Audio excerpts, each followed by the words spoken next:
ఆమదాల వలస మండలంలో వైఎస్ఆర్సీపీ నేత తమ్మినేని సీతారాం స్వగృహంలో ప్రెస్ మీట్ నిర్వహించారు.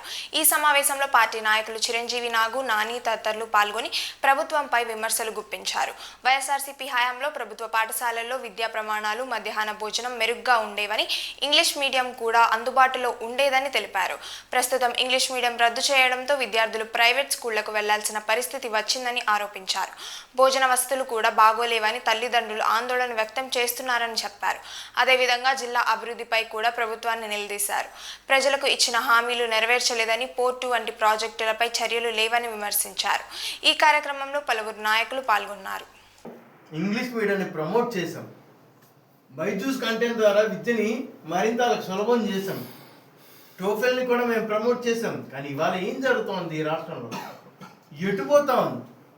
మేము మిడ్ డే మీల్స్ ఏదైతే జగనన్న గోరుముద్ద, జగనన్న ఇవి ఉన్నాయో అవన్నీ కూడా ఆయన ప్రవేశపెట్టినటువంటి మెనూ ప్రకారం పద్ధతిగా ఆన్ టైం పద్ధతిగా ఫుడ్లో క్వాలిటీ లేకపోతే నిర్మమాటంగా తీసేసే విధంగా మేము ఒక పేరెంట్స్ కమిటీని ఏర్పాటు చేసుకొని ఆ పేరెంట్స్ కమిటీ దాన్ని మానిటరింగ్ చేసే విధంగా, దానిని ఆ పై అధికారులు మానిటర్ చేసే విధంగా మేము ఏంటంటే నాడు నేడు కార్యక్రమాన్ని కూడా చాలా స్పీడ్గా మేము చేస్తాం. ఏ స్థాయిలో దీన్ని తీసుకొని వెళ్ళాము అంటే 76 ఏళ్ళ సుదీర్ఘ భారతదేశంలో మన ప్రభుత్వ పాఠశాల బాగు చేయాలన్న ఆలోచన ఏ రాష్ట్రానికి రాకపోతే ఒక్క జగన్మోహన్ రెడ్డి గారు మాత్రమే దానికి శ్రీకారం చుట్టారు. ఈ దేశం మొత్తం మీద గర్వంగా కూడా మనం చెప్పుకోవచ్చు. ఈ దేశం మొత్తం మీద ఒక్క జగన్మోహన్ రెడ్డి గారు మాత్రమే దానికి శ్రీకారం చుట్టారు, దాన్ని ముందుకు తీసుకొని పోయినారు. దానికి యూనిఫామ్స్ కానీ మంచి చెడ్డ అన్ని వాళ్ళకి ఇవ్వడం జరిగింది. ఇవ లేదు. మానవ వనరుల శాఖ ఏం చేస్తూ ఉంది? ఇక్కడ గాడుదులు కాస్తూ ఉన్నారా లోకేష్ గారు అని చెప్పేసి నేను అడుగుతా ఉన్నాయి. వాళ్ళు విద్యా ప్రమాణాలు సగటు పేదవాడికి అందించలేనటువంటి నీవా ఈ రాష్ట్రానికి రేపు ముఖ్యమంత్రి అవుతావు అని చెప్పేసి నేను అడుగుతా ఉన్నాయి. బాబా, నువ్వు విద్యా ప్రమాణాలే నువ్వు అందించలేనప్పుడు ఈ రాష్ట్రాన్ని నువ్వేం చూస్తావే? నీకు అనుభవం లేదు. జగన్మోహన్ రెడ్డి గారికి ఉండేటువంటి విజన్ కూడా నీకు లేదు. దాన్ని మీరు పేర్లు మార్చుకోండి, మీరు ఏం పెట్టుకుంటారో పెట్టుకోండి. ఆ విధానాన్ని కనుక మీరు కంటిన్యూ చేస్తుంటే ఇవాళ మనం మరెన్నో మనం అద్భుతాలు చూసేవాళ్ళం విద్యారంగంలో. ఈ రాష్ట్రంలో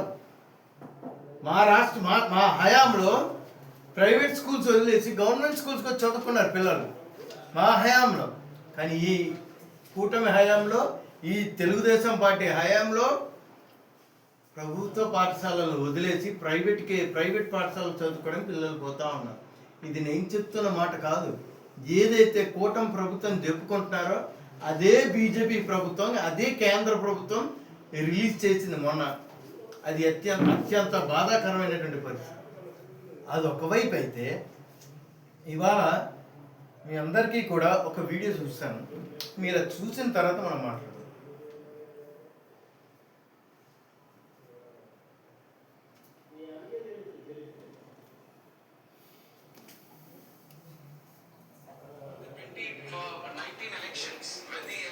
There was a change in government in the whole state of Andhra Pradesh. It was then the real problem for not only Amaravati, but the real problem for the whole state of Andhra Pradesh happened, sir.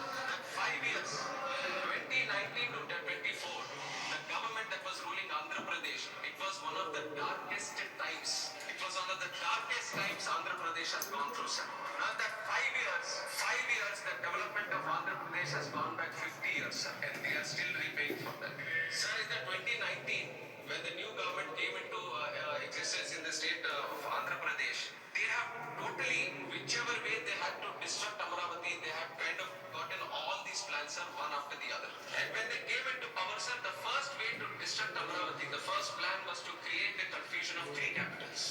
Three capitals in Andhra Pradesh. That confusion was that not only to create a confusion of not having any capital, one was to destroy the capital Amaravati, which was happening, and the second part of it was to create some kind of division within the state, so that the states, within the state also the regions fight against each other. You would remember, sir, this was exactly how the Britishers tried to rule India. And now, taking that idea forward, this person wanted to create the state in such a way that they were fighting against each other, that we want the capital or we want the capital. It was with that dark idea that they have said that are going to do 3 capitals. Now, after that, sir, they have brought in a bill also in the local state assembly that they want to create these 3 capitals. In November 2021, 1 year after that, they have withdrawn also after judicial scrutiny. In March 3rd, 2020. వ్యతిరేకిస్తున్నారు వాళ్ళు ఎవరు TDP. Telugu Desam party వ్యతిరేకిస్తుందండి. Jaganmohan Reddy గారు చెప్పింది వాళ్ళు ఏది చేయరు. ఈవేళ నేను మాట నేను చెప్తా ఉన్నా. అంతేకాకుండా ఎందుకు మచిలీపట్నం బోర్డు ఎవరు కట్టినారు? ఎవరు హయాంలో స్టార్ట్ అయింది? అది జగన్ గారు హయాం. వాస్తవం మాట్లాడు, జగన్ గారి హయాంలో స్టార్ట్ అయింది. అక్కడి నుంచి బ్రిడ్జ్, ఆ హైవే కనెక్టివిటీ అంతా ఎవరు చేసినారు? జగన్ గారి టైంలోనే అయింది. రైట్. మచిలీపట్నం నుంచి విజయవాడ, మచిలీపట్నం టు విజయవాడ, విజయవాడ నుంచి గుంటూరు. ఏం మీకు అమ్మరు లేరు అక్కడ? మీకు ఎంతసేపు ఈ క్యాస్ట్ పాలిటిక్సే తప్ప మరొకటి కాదు కదా. మీరు కనుక ఈ అమరావతిని వదిలేదు నేను అక్కడ రాజధాని పెడతాను సత్తా తెలుగుదేశం పార్టీకి ఉందా చెప్పడానికి? ఓపెన్గా నేను ఛాలెంజ్ చేస్తా ఉన్నా. ఈ అమరావతి కాదు మా రాజధాని, మరో ప్రాంతాన్ని నేను తీసుకొని పోతానని చెప్పే దమ్ము చంద్రబాబు నాయుడు కన్నా ఉందా? ఈ రాష్ట్ర ముఖ్యమంత్రి కదా, చెప్పండి ఉందా? ఈ తెలుగుదేశం పార్టీ నాయకులందరినీ నేను ఛాలెంజ్ చేస్తా ఉన్నా. నీకుందా దమ్ము? చెప్పండి. పోనీ రాజధాని మేము మార్చేస్తాం, ప్లాన్ బి అంటున్నారు కదా, అదేదో ఒకసారి మేము చూస్తామని చెప్పే దమ్ము ఉందా? ఒకసారి చట్టబద్ధత అయిపోయిన తర్వాత ఒకసారి పేరుతో కొనసాగించవచ్చు. మీరు అనుకునే మావిగా అనుకోవడం. అవునండి, నేను కాదండంలా. బట్ వాళ్ళు చేస్తున్న పని ఏంటి? ల్యాండ్ గ్రాబింగే కదా. ఎంతసేపు భూసేకరణ తప్ప నీకు ఎక్కడ ఉందండి? నాకు అర్థం కాదు. ఢిల్లీ మీరు తీసుకొని 1240 మంది కూర్చునే విధంగా రూపొందించినటువంటి పార్లమెంట్ అది. ఎన్ని ఎకరాలు? ఎంత? ఎస్ఎఫ్టీ ఎంత చూపించమంటారా? చెప్పనా? ఎస్ఎఫ్టీ ఎంతండి?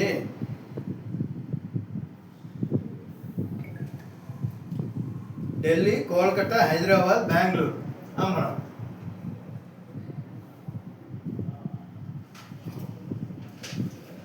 వెనకటికి మన ఊర్లో ఒక సామెత ఉండదండి, ఇలా మాట్లాడిన వాళ్ళు చొప్పు తీసుకొని కొట్టాలని అంటారు. అవునా కదా?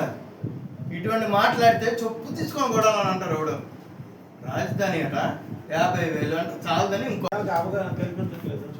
అక్కడ ఆల్రెడీ రైతులు తెలుసుకున్నారు కాబట్టి అక్కడ ఏంటంటే ఈ రోజుకి తాడేపల్లి ధర్నా ఉంది. నిన్న ఉత్తడపాలెంలో రైతులందరూ ఉత్సాహంగా పాల్గొన్నారు. పాల్గొని వచ్చండి. నేను దాన్ని కాదనం లేదు, కానీ తర్వాత తెలుస్తుంది కదా దాని ఎఫెక్ట్. అది సాధ్యమా కాదా అని తర్వాత తెలుస్తుంది. ఈ ఎస్ఎఫ్టీలు అన్ని కాదండి. నేను అడిగిన దీన్ని సమాధానం చెప్పనమండి. 50,000 ఎకరాలు సేకరించచ్చు, చాలు 1,00,000 ఎకరాలు చాలు. ఏంటి దానికి వరల్డ్ క్లాస్ క్యాపిటల్ అట. ఎవడండి అడిగినాడు నీకు వరల్డ్ క్లాస్ క్యాపిటల్ కట్టమని? ఎవడు అడిగినాడు? ఆ రైతులు అడిగినారా నీకు వరల్డ్ క్లాస్ క్యాపిటల్ కట్టమని?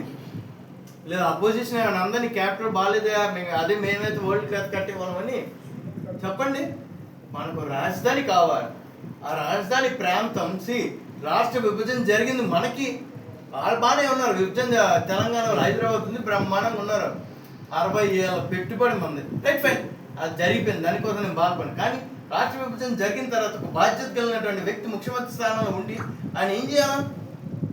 ఏంటి మనకు ఉండేటువంటి వనరులు ఏంటి, మన పరిస్థితులు ఏంటి, మన ఆదాయ పరిస్థితులు ఏంటి అని దృష్టిలో పెట్టుకునే కదా ఎవడైనా సరే నడుచుకోవాలి. ప్రజల మీద భారం మోపడం ఎందుకని? ఇందుచేతే మేము 3 రాజధానులు అన్నాడు. అప్పటికీ కాకపోతే ప్లాన్ బి అన్నది జగన్మోహన్ రెడ్డి గారు ఎవరు చెప్పారు? ఆయన ఏమని చెప్పినాడా? మా కడప దగ్గర నుంచి తీసుకోమని చెప్పండి. ఆయన కడప దగ్గర నుంచి తీసుకోండి, లేదా మా పులివెందుల దగ్గర నుంచి తీసుకోండి, ఇడుగులపాయ దగ్గర నుంచి తీసుకోండి,